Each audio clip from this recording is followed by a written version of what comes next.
Lumuzi yenkarhi ku vekiwa hosi leyifa.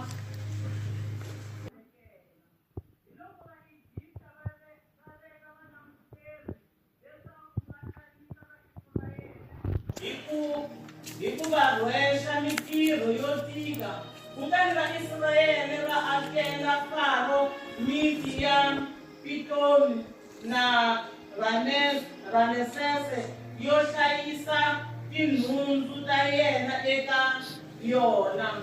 Kambe hambileswi a va xaniseka, vaIsirayele va ya va andza va tata tiko, kutani vaIjipta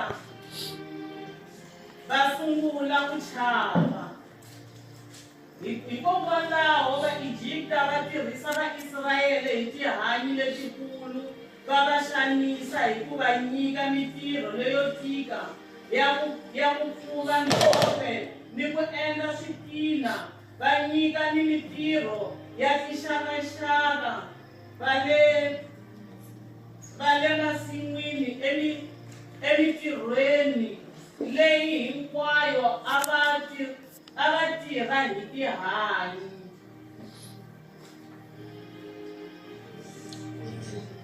Kwavela inkosi entsha eGibhithe eyayingamazi uJosefa, yathi kubantu bayo, bhekani abantu babantwana bakwa-Israyeli baningi futhi banamandla kunathi.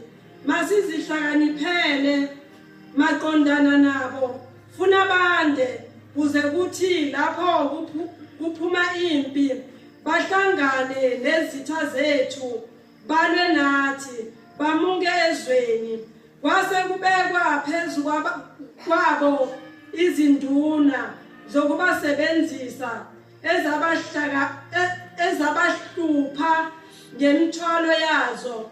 Bamakhela uFaro imizi yokubabekela iPitoli neRamsesi, kepha ngokubahlupha kwazo kwaba ikhona banda basabalala baba novalo ngabantwana bakwa-Israyeli.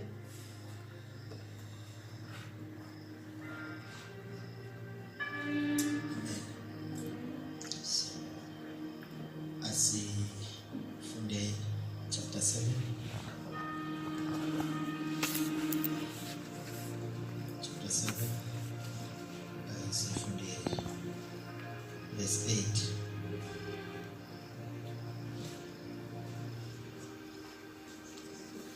See, verse 13.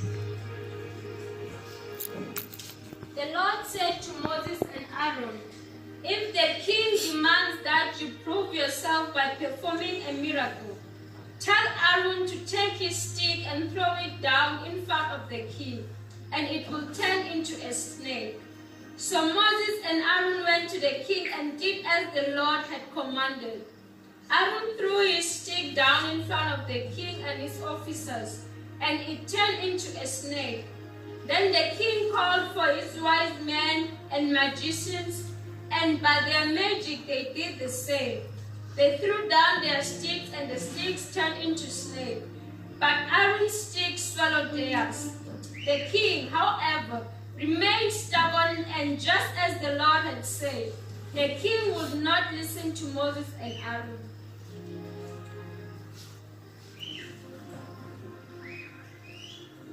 UJehova wakhuluma kuMose no-Aroni wathi, "Nxa uFaro ekhuluma kini ethi, zifakazeleni ngesimangaliso, uyakusho ku-Aroni ukuthi, thatha induku yakho uyiphonze phansi phambi kukaFaro ukuze iphenduke inyoka." uMose no-Aroni bangena kuFaro benza njengalokhu uJehova abayalile. U-Aroni waphonsa phansi induku yakhe phambi kukaFaro naphambi kwezinceku zakhe, yaphenduka inyoka.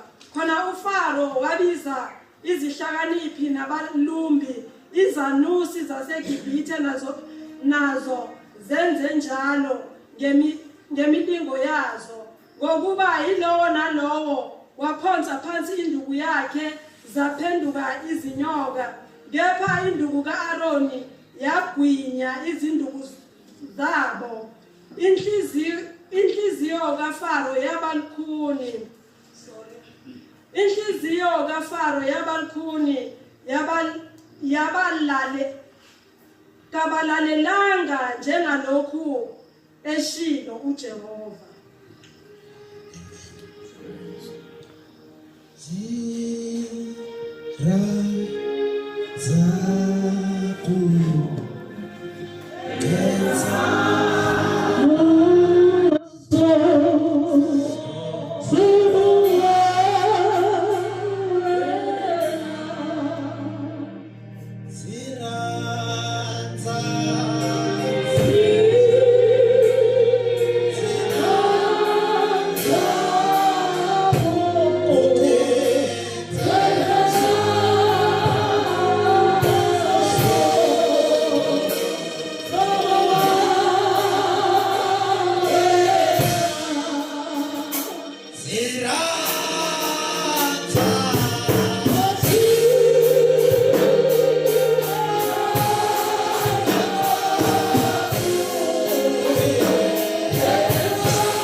Ngalo uyaphilisa, ngalo uyadala, ngalo uyakhulula. Baba lona amandla lifundiwe, sesiyakhuleka ukuthi baba wena ke uchazela abantu bakho. Ake baba uliveze enhlizweni zabantwana bakho. Ngoba lithi lona liletha ukukhanya. Nkulunkulu egcwele malithi malifike enhlizweni zethu bese lisinikeza ukukhanya, lisinikeza amandla. Ngegama lika Jesu Kristu waseNazaretha. Amen. Hallelujah. Zoshumayela ngafishane bazalwane namhlanje. Bese ke siyathandaza. Hallelujah. Ake ubheke umakhelwane wakho bese uthi makhelwane ngiphethe into yangempela. Ngiphethe into yamambela. Makangasazi izulu mlangutise umzwela koni comment isifilo shantiso. Ngiphethe into yamampela. Bazalwane uma sisindiswa iBhayibheli lithi bonke abamamukelayo wabanikeza amandla. Wabanikeza ini bazalwane? Amandla. Sikhulumeni kakhulu wabanikeza ini? Amandla. Bonke benze njani? Abamamukelayo. So ngamanye amagama uma umamukela uJesu empilweni yakho iBhayibheli lithi ngalelo langa onoma ngaleso sikhathi wangeliswa amandla. Wangeliswa amandla. Lithi iBhayibheli usinikezwe amandla ukunyathela izinkompiyoni. Sinikezwe amandla ukunyathela phezu kweinyoka. Sinikezwe amandla ukunyathela ofezele. Sinikezwe amandla ukwenza izinto ezinkulu. Now uJesu usinikeze into enamandla. And lento yinto yangempela. And lalela uSathane lento esinikeze yona uyayihalela. uSathane lento esinikeze yona uyayifuna. Amadimoni lento esinikeze yona bayayifuna. Ingakho bazama ngakonke ukuthi bayilingise. Ingakho bazama ngamandla abo bonke ukuthi babe nalento efana nayo. Kunanoma ingenza izinto ezifanayo kodwa umehluko ukuthi lesiphethe eyangempela. Hallelujah. Amen. Hallelujah. Le onikezwe yona iyamaphilisa. Naleya kaSathane iyamaphilisa. Kodwa umehluko bazalwane ukuthi lewe nawe iphethe eyangempela. Lewe nohamba nayo eyamampela. Ayifani nazo. Eyamampela. Hallelujah. Amen. Lithi iBhayibheli Wavuka inkosi. iBhayibheli lithi likhuluma ngamabomu lithi le nkosi yayingamazi uJoseph. Nikhona bazalwane? Amen. Likhuluma ngamabomu iBhayibheli lithi le nkosi yathi mayiphakama.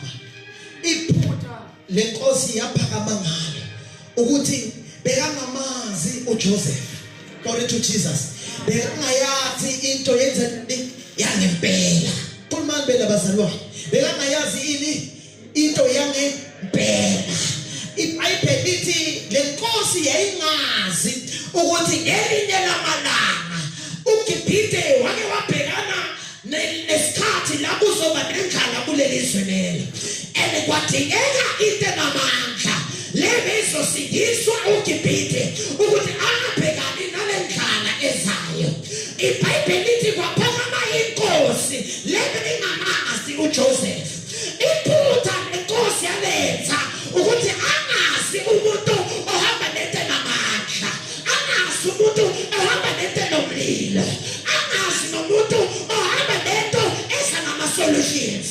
Ngoba bazalwane into esiyiphethe ayiletha amandla kuphela kodwa nosombululo yaziletha. Lento esiyiphethe nayeyelaphathaka lento esihamba nayo nalapho kungenadirection khona idirection iyayiletha. iBhayibheli lithi le nkosi yathi mayiphakama yayingazi ukuthi uJoseph ubani. Glory to Jesus. Amen. Hallelujah. Amen. Ngathi ngamemezele emkhathini. Ngathi ngamemezele emkhohlo. Ngithi bathakathi basemkhohlo. Ningalenzi iphutha lokuthi ningabazi laba. Ningalenzi iphutha lokuthi nifuna uku-operate. Ningabazi laba. Ngoba maninga-operate ngaphandle lokuthi nibazi. Nizongena entweni eyi-wrong. Nizothinta abantu abangathintwa. Nizosukela abantu abangasukela. Ngoba laba bahamba nento enamandla.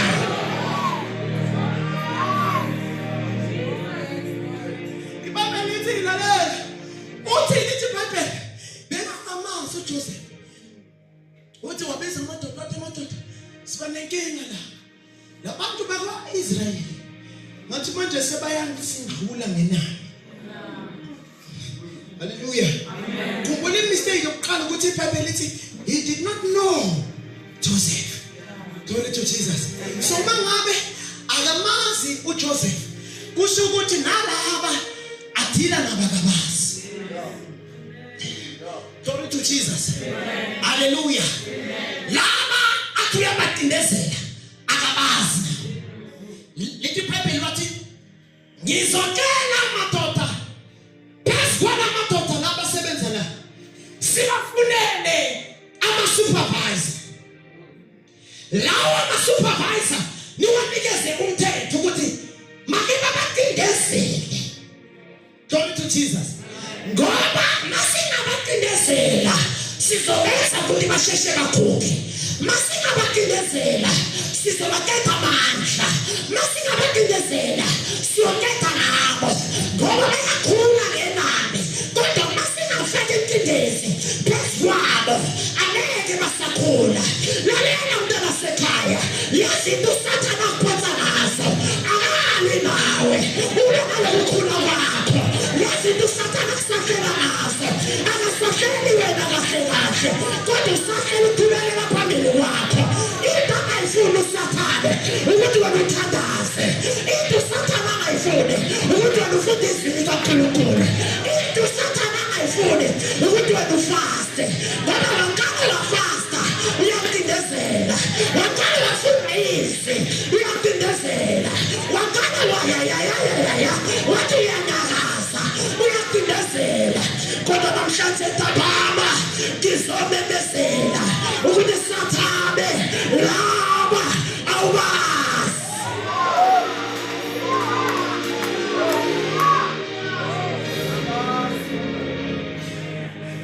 iBhayibheli lithi bavumelana bathi yebo sobatindezela. iBhayibheli lithi bawafaka intindezi.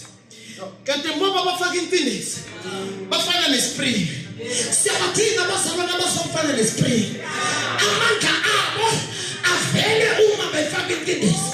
Ngoba namalanga sihambe sahamba sazala abantu uma betindezela bayanala, uma bephonjwa bayanala, uma bekhuza bayahlala emakhaya, uma besahlelwa bathi asayifuni thina lento.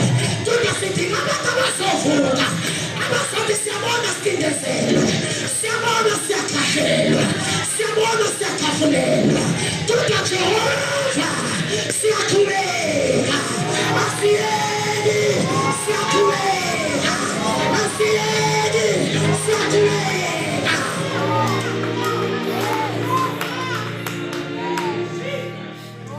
iBhayibheli lithi the more babetindezela, iBhayibheli lithi the more babekhula. Glory to Jesus. The more basetshenziswa kakhulu is the more bekhula. Sathane ziletha lezo yilimo, ziletha lezo yinkinga ngoba ngazo siyaphakama. The more ushaya siyaphakama, the more usahlelwa siyaphakama, siyaphakama.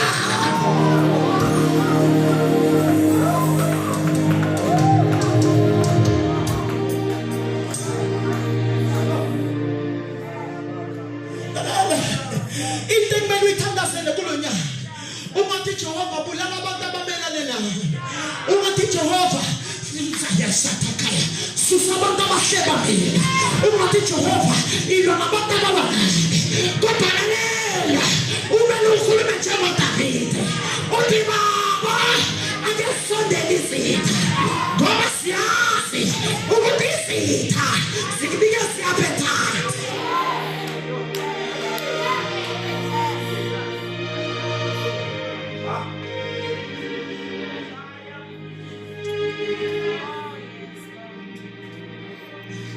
iBhayibheli lithi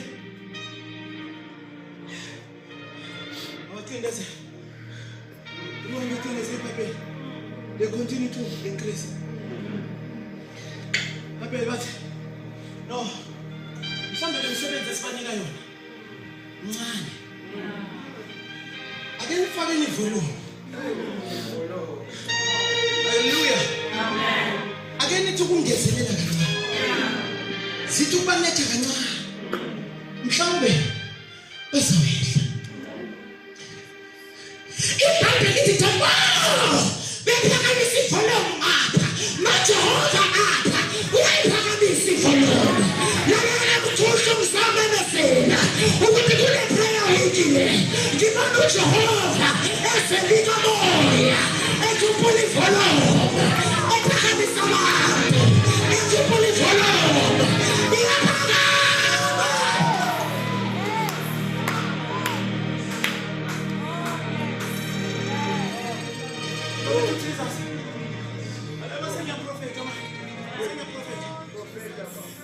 iBhayibheli lithi chapter number 2 babona ukuthi ayisebenzi leyo ukuthi baqindeze ake sizeni bazalwane madoda sizeni nenye plan iBhayibheli lithi bathi uma bezala all the firstborns zamadodana ake siyibulali ake sikapheleni badlala semkhuhlu singabulali amadodana. Sing a prophet imagine. Let us be mindful and not destroy the saints. Uthi nyekeleni amadoda akazaphili kodwa niqinisekise ukuthi amadodana angaphili. Kodwa iBhayibheli lithi bazalwane emveni kokuthi kuphume leyo mlayezo ukuthi amadodana angaphili. iBhayibheli lithi in that instruction kwaqhamuka bani uMoses. Hallelujah.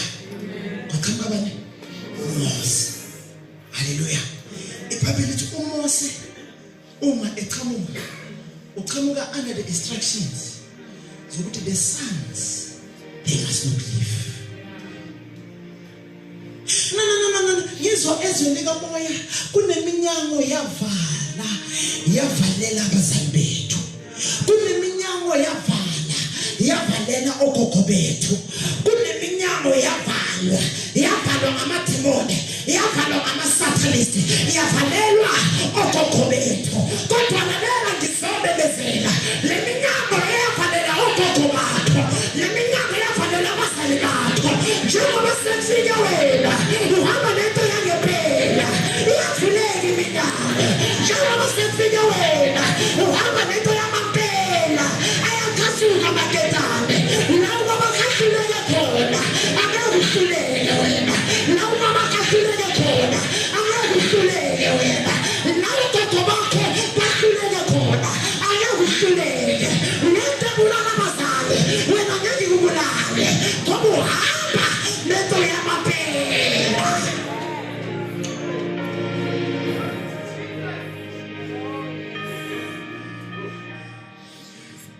Amadoda awaphilanga ngoba inkosi ithanda ngabulala kodwa uMose waphila la waphenduka la. Ngithi laba hluleke khona wena uyongena ngegama likaJesu, ngegama likaJesu.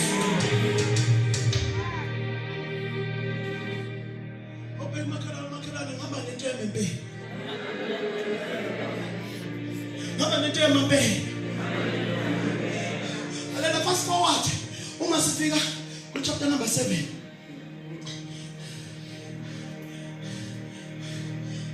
iBhayibheli lithi chapter number 7 uAaron noMose bame phambi kaFaro. iBhayibheli lithi uNkulunkulu uthi sikwakhipha wathi ngifuna isign. Glory to Jesus. Amen. Ukuthi uNkulunkulu uhambe naye. Cool. No. Oh.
ufikela kuphi.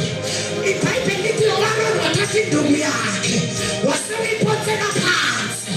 IBhayibheli lithi uFaro wathi amanzi amancane lawe nami ngayenza lento. Khumbula lo Faro lo akamazi uJoseph, lo Faro lo akamazi uNkulunkulu kaJoseph, lo Faro lo akamazi abantu bakwa-Israyeli noNkulunkulu wabo. Wathi mina ngizayenza kangcono. IBhayibheli lithi uma bafika ngaleso sikhathi, IBhayibheli lithi uAroni waphonsa induku eyodwa yawela phansi. IBhayibheli lithi uFaro wabiza abantu bakhe wathi wozani, wathi wozani beza bebaningi. IBhayibheli lithi uma befika omunye nomunye waphonsa phansi yaguquka yaba yinyoka zaba ziningi. Lalela IBhayibheli lithi leya kaAroni ngoba yamampela, leya kaAroni yamampela, yamampela, yamampela, yamampela,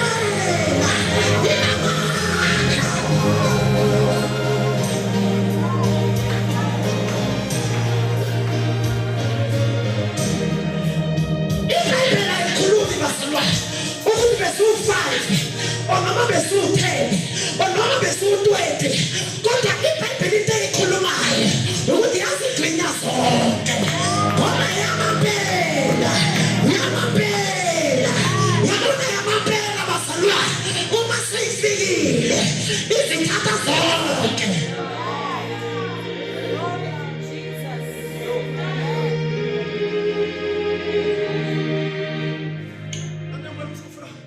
UFaro celebrate.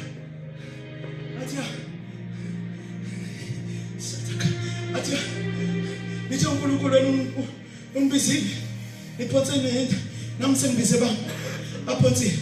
Kanti into engayazi uFaro ukuthi yamampela seyakhula, yamampela seyakhula. And manje le yamampela ikhula ngesilence.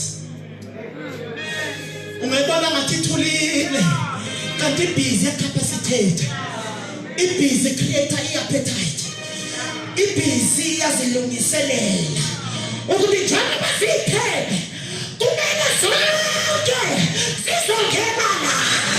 Uma abantu bethulile sathane balungisa icapacity, uma abantu bathi bayabhayisa balungisa icapacity.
mavoko ya koveneni rikwenu efambani nchumu wa matimba impela lwanga lenzeni ka hina mukulu akumimbelerisi isikhozi sevangeli enkinga ikuvana vayitivi efana nomtimanga Josefa angazange tiva xikwembu xa yena untsikelele naso avantivi lo fambaka na yena a vonakale ka leri vhiki beyekota phiye a humelele loku khongelaka haleluya a yi khongeleni